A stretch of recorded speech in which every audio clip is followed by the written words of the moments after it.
The fear of an outbreak has always been a popular topic in Hollywood. One example is the 2011 film Contagion, which has resurfaced in popularity during the COVID-19 pandemic. But Hollywood's fascination with pandemics didn't start with this movie. Why are pandemics so appealing to moviegoers and filmmakers? It's because they tap into a universal fear, the fear of contamination. Hollywood has used this fear to create thrilling stories that resonate with audiences. But these movies are not just for entertainment purposes. In this video essay, we will explore Hollywood's fascination with pandemics and how it impacts public opinion and behavior. Through examining 3 popular films, The Fly, Outbreak, and Contagion, we will delve into the ways in which pandemics are used to create gripping plots that tap into a universal fear of contamination. We will analyze the influence of Hollywood on public behavior and attitudes, providing invaluable insights to the relationship between media influence and public health in times of crisis. The depiction of pandemics in Hollywood films is not solely for entertainment purposes. These movies are popular because they tap into genuine fears about public health crises, compelling audiences to engage with the gripping narratives created. As a result, they act as significant revenue sources for the film industry. However, it is necessary to recognize that these movies may impact public opinion and behavior, influencing people's social norms during a pandemic. Therefore, analyzing their portrayal of pandemics and disease in the media can provide invaluable insights into the relationship between media influence and public health in times of crisis.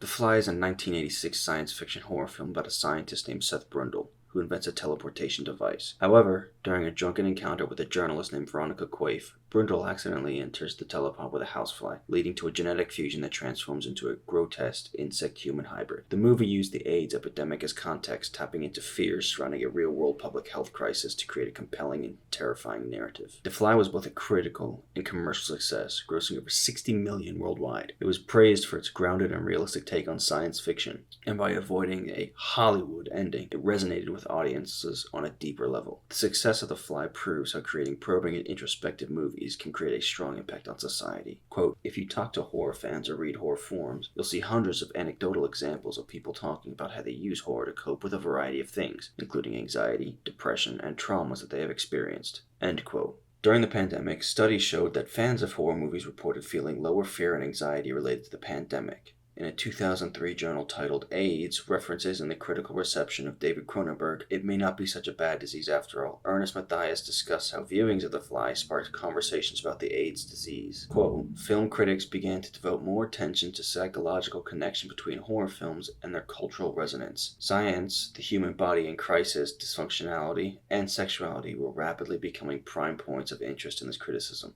It came to no surprise that then many reviews of The Fly referred to AIDS in discussing the physical decay of scientist Seth Brundle, Jeff Goldblum, and in the sexual and cultural origins of the film. In addition to being topical, the references to AIDS in The Fly fulfill a rhetorical function. The value of the text may have still been subject for debate, but its cultural significance was beyond question." End quote. Overall, The Fly played a role in shaping public perception of the AIDS pandemic by introducing images and metaphors that would become more common in films and media dealing with the disease. The film's themes of transformation, identity, and disease were reflective of a cultural moment in America, in which the nation was beginning to come to terms with the realities of a pandemic that would devastate communities for decades to come.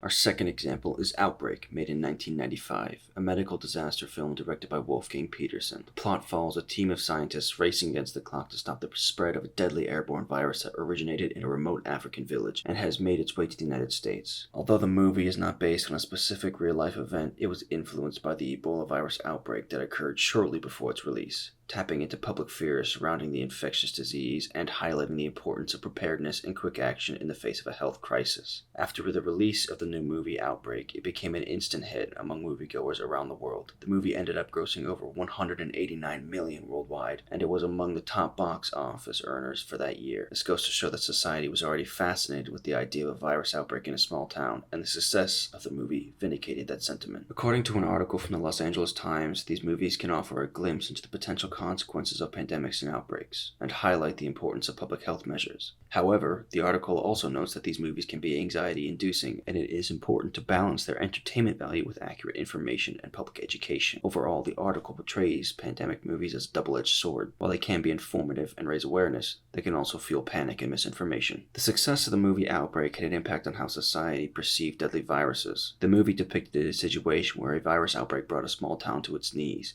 The government and the military were called in to deal with the situation, and the movie ended up being a thriller that kept viewers on the edge of their seats. The movie contributed to the notion that viruses are dangerous and they can cause havoc if not dealt with promptly. Fast forward to 2014, the world found itself in the midst of an Ebola virus outbreak. The outbreak was more severe than anything that had been seen before, and it caused widespread panic. The media quickly latched onto the story, and it became one of the biggest news stories of the year. The Ebola virus outbreak was more severe than what was depicted in the movie Outbreak, and it became evident that the world was not ready to deal with such a threat. Outbreak provided information to the public about pandemics that was helpful during real-world crisis. An article published by NPR explores the reason why the Ebola virus and movies like Outbreak scare us so much. It suggests that one reason for this fear is that the Ebola virus is a particularly gruesome and painful disease. Another reason is the virus has appeared suddenly and quickly spread across countries, making it difficult to control.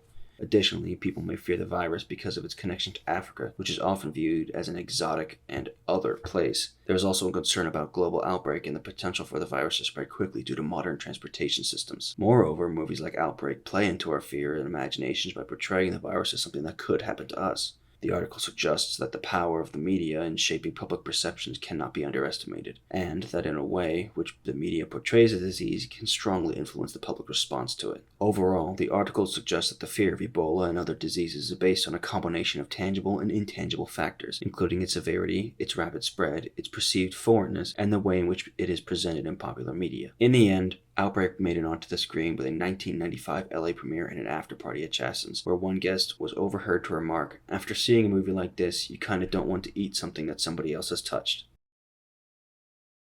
In a Chinese city, a new and deadly virus emerges. The virus includes many symptoms such as fever, coughing, and difficulty breathing, and is highly contagious, rapidly infecting people locally and globally. Multiple governments across the world attempt to contain the virus, but it continues to spread, causing hospitals and healthcare systems to quickly become overwhelmed. It is learned that this deadly virus can be carried and transmitted by those who show no symptoms, causing widespread fear and panic. Therefore, multiple nations implement lockdowns and social distancing measures. Scientists rush to develop a vaccine. However, the virus mutates and causes a new wave of infections. Conspiracy theories and misinformation about the disease spread across the internet, increasing the public fears and ability to control the virus. Eventually, a vaccine is developed and distributed. The world begins to recover and rebuild.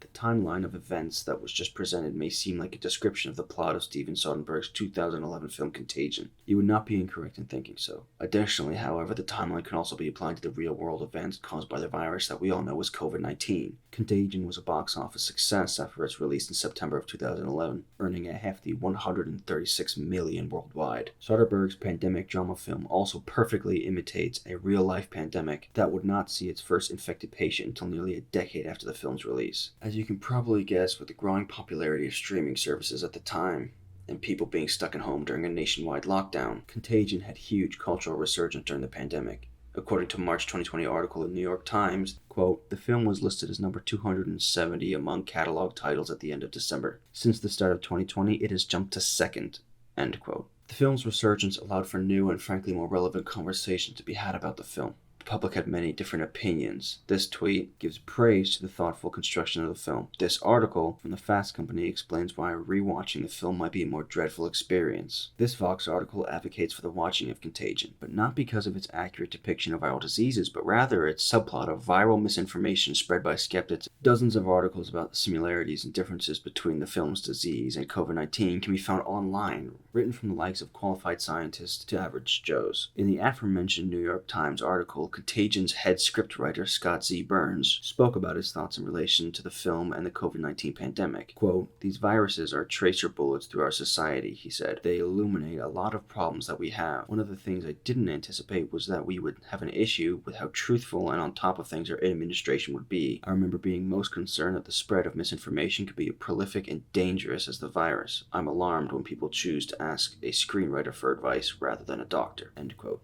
In conclusion, pandemic movies have played a significant role in shaping our perceptions and attitude about viral outbreaks, as well as our collective response to them. By analyzing their portrayal of pandemics and diseases in media texts, we can gain valuable insights into the relationship between media influence and public health in times of crisis.